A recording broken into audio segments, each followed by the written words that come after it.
Bonjour les Gémeaux, j'espère que vous allez bien. On va découvrir ensemble vos énergies pour le premier semestre 2024.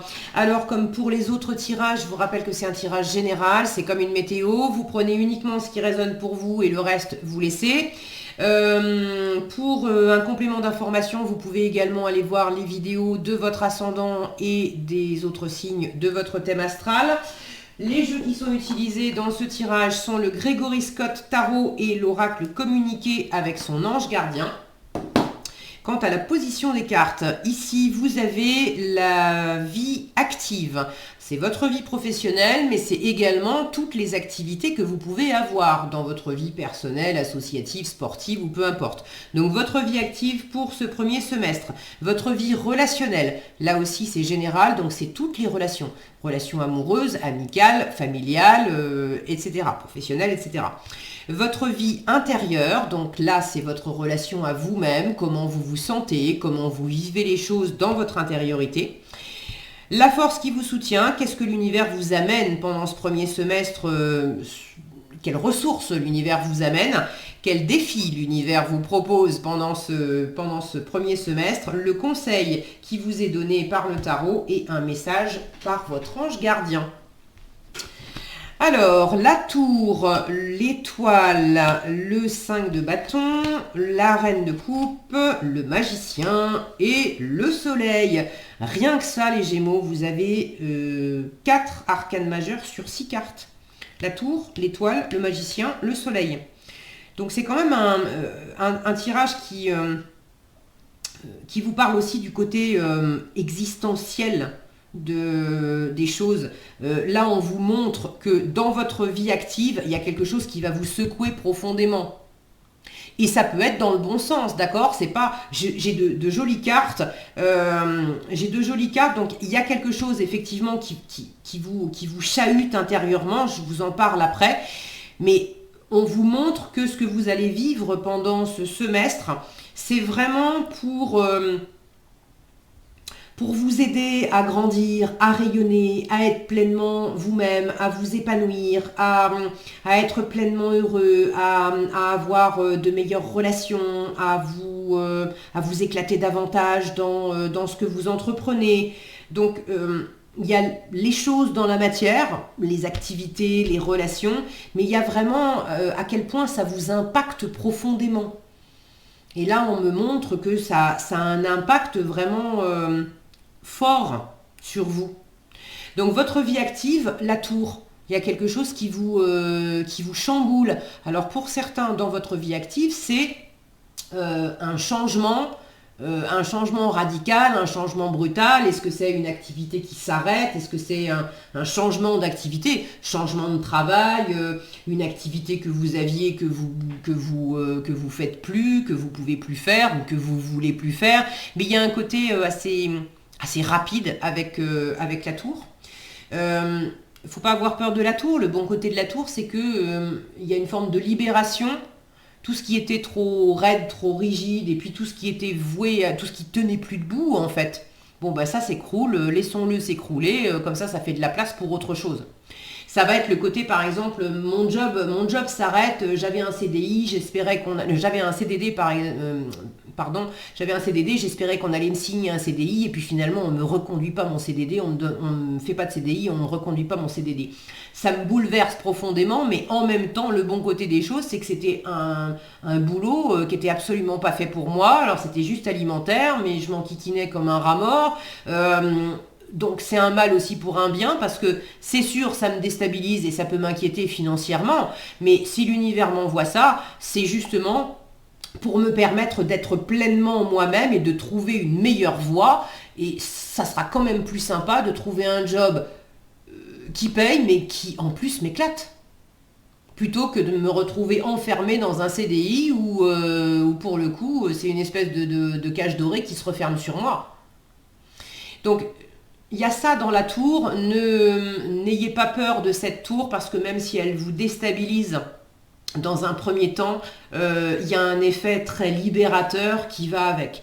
Après, il y a les choses comme elles sont et il y a comment vous les accueillez. Donc si vous décidez absolument de voir le verre à moitié vide et de vous dire au secours, les choses s'écroulent, c'est pas comme j'avais voulu, comme j'avais pensé, comme je voulais contrôler, parce qu'il y a ce côté raide avec la tour. J'avais prévu, c'était mes plans, c'est comme ça que je voulais, etc. Et tout d'un coup, tout est remis en question. Si vous voulez pas accompagner le changement de la tour, évidemment, c'est moins bien vécu. Alors, c'est pas nécessairement pour tous les Gémeaux un truc qui s'arrête. La tour, ça peut également être une prise de conscience, un déclic, une idée de génie, le truc où tout d'un coup, waouh, on trouve une solution là où on avait l'impression d'être enfermé, qu'on n'allait pas s'en sortir, qu'on n'allait pas trouver de réponse à comment faire dans la matière puisqu'on est dans l'activité. Tout à coup, il y a un éclair de génie et une solution, une ouverture qui se crée, une réponse qui est trouvée. Et ça peut être déstabilisant aussi parce que c'est pas nécessairement sous la forme où on l'attendait. Il y a un truc qui vient vous frapper en pleine tête. Ça apporte une solution, mais c'est aussi une solution qui fait sortir du cadre. Il y a une forme de lâcher prise aussi dans la vie active. Alors, est-ce que vous décidez, est-ce que vous accompagnez le changement, est-ce que vous acceptez de lâcher prise et de vous laisser aller, même si mais encore une fois, ça vous chahute? Ou est-ce que vous cherchez à résister? Il y aura peut-être un peu des deux, hein. Ça, c'est votre vie intérieure. Et votre vie intérieure, avec le 5 de bâton, c'est du tiraillement intérieur. C'est alors, au mieux, au mieux, en fait, c'est du dépassement intérieur. Ça, c'est le mieux du mieux. C'est que vous sentez qu'il y a des parts de vous qui sont pas d'accord, qui vous challenge, qui sont en opposition, en rivalité, etc. Ok, mais ça, vous vous laissez absolument pas déstabiliser, démonter par tout ça, et au contraire, vous décidez d'aller de vous battre, de vous donner les moyens de réussir, de dépasser ce changement, d'apprendre de la situation et d'aller puiser dans vos ressources et même de découvrir des ressources en vous que vous ne soupçonniez pas. Ça, c'est vraiment le meilleur du 5 de bâton que vous puissiez trouver en vous pendant ce semestre. Le moins bon côté du 5 de bâton, ça serait de vous sentir vraiment en tiraillement, en conflit avec vous-même et de vous battre contre vous-même. Et d'être dans cet entre-deux où vous devenez critique avec vous-même et vous êtes dans cette opposition à combattre des envies, la part de vous par exemple qui veut la sécurité de l'emploi et qui dit mais non, on peut pas laisser passer ce boulot, je peux pas, c'est une catastrophe d'avoir ce contrat qui est pas reconduit, alors qu'il y a une autre part de vous qui dit mais au contraire, c'est au moins, regarde, c'était pas fait pour nous, on s'enquiquinait, mais non, mais si, mais non, mais si. Voilà, et ça c'est fatigant. Donc vous avez la météo et vous avez deux possibilités de prendre ce 5 de bâton. Alors deux possibilités, disons que ce sont les deux axes, les deux extrémités, et au milieu il y a toutes la proportion, d'accord? C'est pas forcément tout l'un ou tout l'autre. Vous pouvez très bien être dans le fait d'aller puiser des ressources en vous et en même temps de sentir aussi qu'il y a du tiraillement intérieur et du conflit, mais voyez ça au lieu du tout blanc ou tout noir, c'est l'un ou c'est l'autre, voyez ça en termes de pourcentage. Aujourd'hui je me sens à seulement 30% d'être en train de puiser dans mes ressources et de me battre et de tenir bon pour aller de l'avant et pour pas me laisser déstabiliser et démonter par les événements. Me battre, c'est pas. Je suis en train de chercher un autre terme. Je suis un peu fatiguée là, je vous l'avoue. Vous êtes le dernier tirage que je fais bon, bref. Donc se battre, c'est pas tellement ça. C'est c'est plus voilà, de pas se laisser abattre, de pas se laisser tirer vers le bas, de pas se dire ah ben c'est foutu, c'est contre moi, je vais pas y arriver, ou ce genre de truc. Donc c'est je tiens bon, mais c'est pas le je tiens bon pour faire la guerre, pour m'opposer, pour résister. C'est simplement le côté, pour moi, cette espèce de pulsion, de conservation. C'est quand même le conseil qui vous est donné avec le soleil, c'est fais-toi plaisir, éclate-toi, rayonne, sois toi-même, brille, soit dans la chaleur, soit dans l'amusement. On a une petite fille là qui joue au milieu de ce qui joue et qui court au milieu de ce champ de tournesol. C'est laisse tes élans intérieurs te guider pour tout ce qui te passionne, pour tout ce qui t'amuse. Donc c'est en ce sens-là d'aller puiser des ressources. C'est ces moments où on sent bien qu'on est en train on est en train de partir en mode scrogneux, ça va pas, j'ai peur, etc. Et d'entendre cette voix aussi qui dit mais non, j'ai pas envie de me laisser tirer vers le bas comme ça. Je choisis vraiment, je choisis j'ai la force, je peux le faire, j'ai ce qu'il faut en moi, je vais aller regarder au fond de moi, où est-ce que ça m'anime, où est-ce que je vaux mieux que ça, j'ai du courage, je peux le faire, j'ai envie. Finalement, c'est oui, ça me fait peur, mais non, c'était pas une situation qui était faite pour moi. Donc finalement, c'est très bien comme ça. Vous voyez, c'est ce côté-là. Je me laisse pas embobiner par les parts de moi qui pourraient quelque part vouloir un peu ma peau, quoi. Bon, j'espère que j'ai été que j'ai été claire. Dans le relationnel, alors vous avez un relationnel, là encore, hein, ça vous amène à être pleinement vous-même. L'étoile, elle vous dit t'es guidé, t'es protégé. Donc déjà, vous avez un relationnel qui est quand même assez sain, je dirais.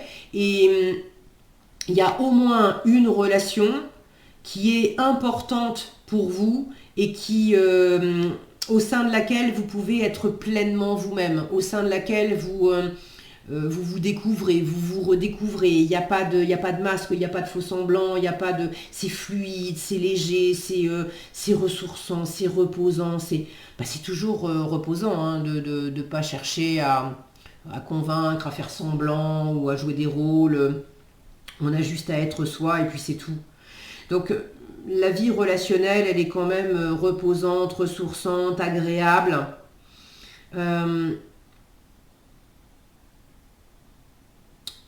Votre ange gardien, votre équipe de l'invisible, l'univers utilise les personnes autour de vous pour vous transmettre des messages, pour vous guider, pour vous inspirer, pour vous amener de l'abondance. La notion de réparation, de guérison est quand même présente. En force, vous avez cette reine de coupe qui est très intuitive dans la compassion, dans l'empathie, et puis moi c'est l'image tout de suite qui me parle, cette sirène qui prend dans ses bras cet homme blessé pour le réconforter et peut-être pour le guérir. Et là, j'ai cette diagonale où je retrouve une autre sirène, là, avec au milieu, justement, le conflit.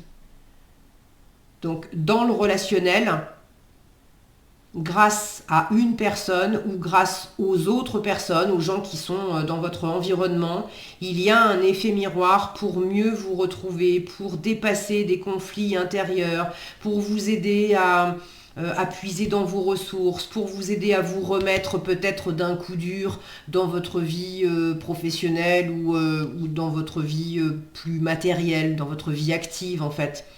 Donc vous n'êtes pas tout seul, hein, vous êtes soutenu, vous êtes... le cœur est vraiment présent. Ça peut être aussi en vous, votre féminin qui aide votre masculin, le masculin étant plus justement tourné vers l'extérieur, vers la réalisation des choses, vers la matérialité.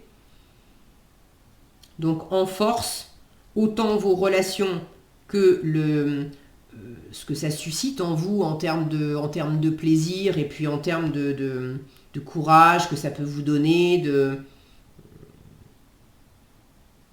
vous apaiser. Ça vous met en contact avec cette dimension plus sensible qui permet de ne pas être toujours dans le faire et de sortir il y a un apaisement, un ressourcement grâce à votre environnement. L'étoile, c'est également les vœux exaucés. Donc dans le relationnel, il y a quelque chose de... Autant dans la vie active, il y a peut-être quelque chose qui se casse la figure et qui vous secoue. Et dans la vie relationnelle, il y a une espèce de chance, de révélation, de rencontrer quelqu'un qui vous convient parfaitement ou de retrouver un nouveau souffle. Il y a quelque chose de très protégé, qui correspond aussi à une forme d'idéal. Alors est-ce que c'est amoureux, est-ce que c'est familial, est-ce que c'est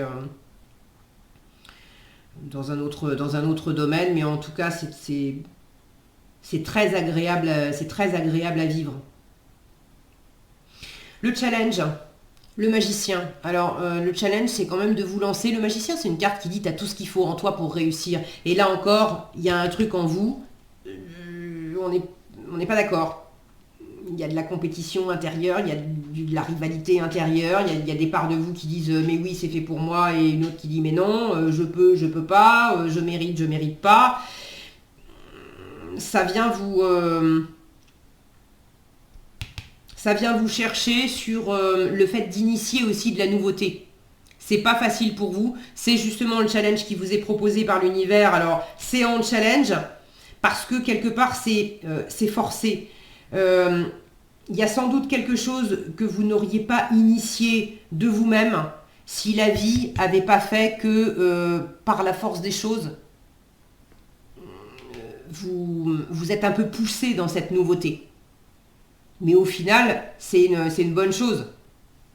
Pour continuer sur l'exemple du travail, vous n'auriez pas cherché un nouveau job dans une voie qui vous correspond mieux, vous n'auriez pas cherché par exemple à vous mettre à votre compte si on vous avait renouvelé ce CDD ou si on vous avait signé ce CDI. Et pour le coup, vous vous retrouviez à bosser dans un truc qui vous correspondait pas. Donc j'ai quelque chose de cet ordre-là pour ce qui est de croire en vous et d'initier de la nouveauté. Soit vous ne savez pas exactement comment initier la nouveauté, soit vous savez exactement ce que c'est que cette nouveauté, mais ça vous challenge parce que ça vous sort de votre zone de confort. Vous ne l'aviez pas vu venir, c'était pas comme ça, vous ne pensiez pas que ça serait si tôt, vous ne pensiez pas que ça serait maintenant, ça vous challenge. Mais vraiment, c'est pour la bonne cause. Là, vous avez une occasion en or, voyez ça comme un cadeau. Vous avez une occasion en or d'aller puiser dans vos ressources. Je ne suis pas en train de vous dire que ça va être des vacances tous les jours. C'est pas non plus le bagne, ok ? Vous avez des jolies choses. Et ce qui va faire la différence, c'est comment vous allez vivre les choses intérieurement. Est-ce que vous allez le prendre comme un challenge personnel, comme une occasion avec beaucoup de douceur, de bienveillance et d'amour pour vous, d'accord ? C'est en force, c'est important ça. Est-ce que vous allez le prendre comme un challenge personnel de vous dire écoute, ok, je sais, ça te secoue, ça te fait peur et tout, mais c'est une occasion, on sera fiers de nous d'avoir fait ça, d'avoir mené à bien tel truc, etc. Ou est-ce que vous allez le prendre comme une catastrophe, au secours, le monde s'écroule, c'est contre moi, etc. Et de rester en lutte, en fait, de rester en résistance. Et là, du coup, vous allez entretenir la blessure. Donc le conseil qui vous est donné, c'est vraiment rayonne, fais-toi plaisir, va de l'avant. Le soleil parle d'amour, de réconciliation si on s'était un peu disputé, de retrouvailles si on ne s'est pas vu depuis longtemps ou éventuellement si on était en froid. En tout cas de retrouvailles avec soi-même, ça c'est sûr. Et puis de se montrer. D'être au bon endroit au bon moment parce que je suis pleinement moi-même et puis c'est tellement plus simple de juste me laisser aller en fonction de ce que j'ai dans le cœur et de ce qui m'anime. Qu'est-ce qui vous anime? Qu'est-ce qui vous fait briller? Qu'est-ce qui vous fait rayonner? Qu'est-ce qui vous fait du bien? Qu'est-ce qui vous met en joie? Qu'est-ce qui vous donne envie de vous lever le matin? Et dans vos relations, là c'est tellement protégé et c'est tellement joli. Plus vous allez vous éclater aussi dans ce que vous partagez avec d'autres personnes, plus ça va vous aider par rapport à ce qui peut être un peu plus compliqué dans votre vie active. Donc vraiment privilégier la chaleur, l'amour, le rayonnement, le plaisir, etc. Et ça va bien se passer. Le message, oh ben voilà, le message de votre ange gardien, c'est pas pour vous juger, etc. Mais vous savez, les anges, ils sont toujours plein d'amour pour nous. Mais le meilleur moyen de nous aider, c'est aussi de nous dire les choses, voilà, comme elles sont. Arrête de t'apitoyer sur ton sort. Donc votre ange gardien vous dit, allez, secoue-toi, tu n'es pas le premier à vivre cette situation, tu ne seras pas le dernier. Tant que tu restes là à contempler la difficulté, nous perdons un temps précieux et nous nous empêchons d'être heureux. J'aimerais que tu saches que je t'attends sans te juger. Vous êtes guidé, vous êtes protégé et il tient qu'à vous de briller, de rayonner, de dépasser ça, d'être heureux et votre ange est là pour vous amener sur ce chemin de bonheur et de rayonnement. Voilà ce que j'avais pour vous les Gémeaux, j'espère que cette vidéo vous sera utile. Si elle vous a plu, je vous invite à la liker, la partager, la commenter. Et pour être averti quand je publie de nouvelles vidéos, il suffit de vous abonner et d'activer la cloche des notifications. Prenez bien soin de vous, je vous souhaite évidemment un très beau premier semestre 2024. Rayonnez, brillez, faites-vous plaisir. Je vous souhaite le meilleur dans tous vos projets et je vous dis à bientôt dans un prochain tirage.